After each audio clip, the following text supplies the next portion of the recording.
Nous avons quitté la grande ville avant le lever du jour. Notre route nous conduit à travers les méandres d'une vallée tranquille. Les dernières étoiles se sont effacées. Nous approchons. Un village entre mille autres, encore endormi dans la douceur de l'aube. Sur son sommeil, la nuit a été plus claire qu'elle ne l'est sur la Beauce ou la Normandie. Les étoiles plus lumineuses, mais l'aube où il va s'éveiller est toute semblable à l'aube française. Ce village a un beau nom, il s'appelle Ain Bessem. Cela veut dire la source du sourire. C'est un village d'Algérie.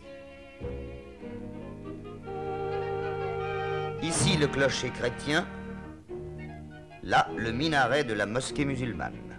Les voix encore muettes de la cloche et du muezzin sembleront dans un instant se répondre. Les deux sentinelles de pierre ne veillent pas face à face, mais côte à côte. À quelques pas du musulman qui se prosterne, un chrétien s'agenouille. Les deux croyances coexistent toutes proches. Nous avons voulu que ce fût dans la liberté et dans le respect mutuel.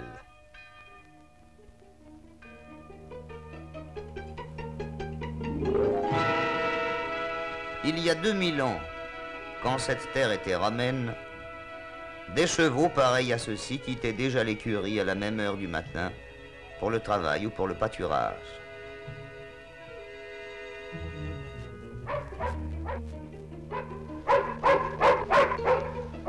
Les attelages de bœufs n'ont pas changé, eux non plus, depuis le commencement de l'histoire, ni les moutons. C'est le rythme immémorial et régulier de la vie rurale où la seule note nouvelle a été apportée par les modernes tracteurs.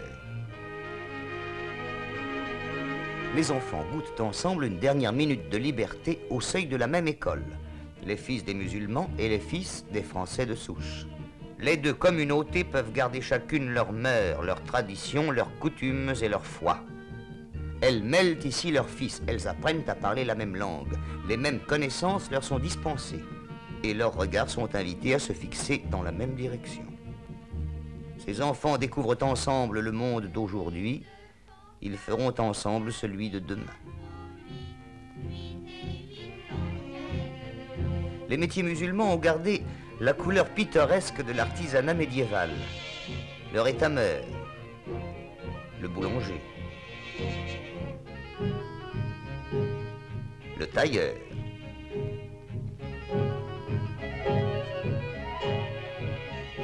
le rémouleur, le menuisier, le cordonnier,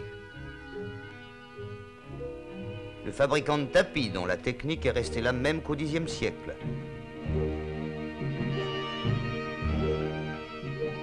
le maréchal Ferrand. Mais dans les grandes villes de la côte, la vie industrielle a déjà occidentalisé la foule musulmane.